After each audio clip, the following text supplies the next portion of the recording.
রৌজা শিকদার নামে গ্যান্ডারিয়া থেকে প্রশ্ন রেখেছেন, পড়াশোনার কারণ দেখিয়ে গর্ভের সন্তান নষ্ট করার হুকুম কি, এটা বৈধ কিনা?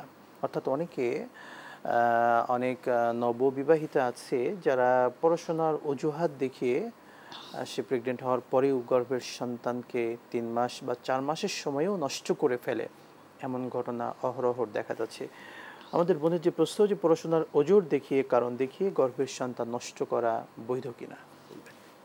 সম্মানিত আপনাকে আমি বলছি যে আমাদের মধ্যে যেই মাসলাটা যেটা আসছে, সেই মাসলাটা বুঝতে হলে আমাদেরকে জানতে হবে যে সময়ের ভিন্নতার কারণে, অবস্থার ভিন্নতার কারণে অনেক সময় হুকুমের ভিন্নতা আসে। যখন একজন মা পেটে গর্ভধারণ করেন, গর্ভধারণ করতে গিয়ে তিনি 120 দিন যদি সময় হয়, 4 মাস সময় পূর্ণ হয়ে যায়, তখন হাদিস শরীফে আসছে যে এই শিশুটার তার পূর্ণ আকৃতি আসে। ইন্না আহাদাকুম, রাসূল সাল্লাল্লাহু আলাইহি সাল্লাম বলেন, ইন্না আহাদাকুম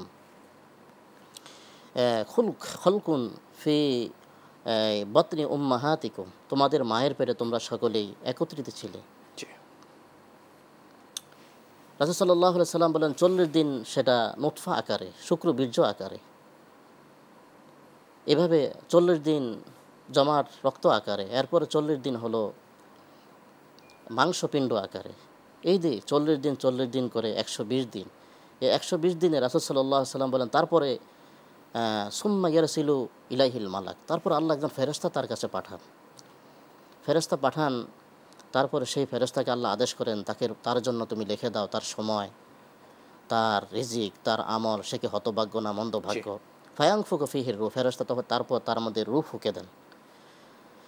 তো এই যে অবস্থার কারণে ফুকাহায়ে কেরাম পৃথিবীর সকলে একমত যে 4 মাস অতিবাহিত হয়ে যাওয়ার পরে, 120 দিন অতিবাহিত হয়ে যাওয়ার পরে কোনো শিশুকে গর্ভপাত করা, গর্ভের ব্রণ এটাকে নষ্ট করার কোনো বৈধতা নাই, হারাম।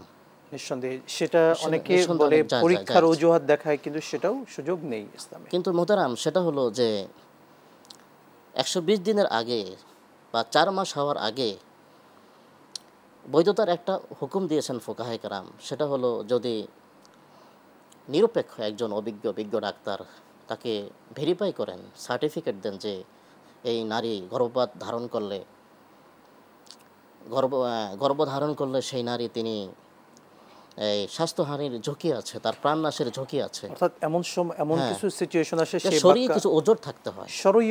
শরঈ ওজর বলতে যে নারীর যদি স্বাস্থ্যহানি থাকে, স্বাস্থ্যের ঝুঁকি থাকে, প্রাণনাশের ঝুঁকি থাকে, কিংবা তার কোনো শিশু আছে দুগ্ধপায়ী, সে শিশুর স্তন, তার মায়ের স্তন শুকিয়ে যাওয়ার কারণে বা বাবার সামর্থ্য না থাকার কারণে, মোট কথা বলতে পারি শরীয়তের ওজর ছাড়া কোনো অবস্থাতেই আমরা পরীক্ষার অজুহাত কিংবা পড়াশোনা বা অন্য স্বাভাবিক আমাদের দৈনন্দিন অজুহাতগুলো দিয়ে আমরা সেটা, অর্থাৎ পরীক্ষার ওজর বা নিজেকে এস্টাবলিশ করা, কিন্তু এটা এনজয় করা, এগুলি কিন্তু শরীরে কোনো ওজন নয়, কখনোই হতে পারে না। সবচেয়ে একটি মজার বিষয় কি, সন্তান বর্তমান সিচুয়েশনে সন্তান কিন্তু হওয়াটা আল্লাহ পাকের পক্ষ থেকে এত বড় নিয়ামত, যেই বাবা মায়ের সন্তান নাই তারা কিন্তু জানেন। এই জন্য সন্তান নষ্ট করা সত্যিকার অর্থে এটা ইসলাম অ্যালাউ করে না সহজে, শরঈ ওজর ব্যতীত। আসুন আমরা বোঝার চেষ্টা করি।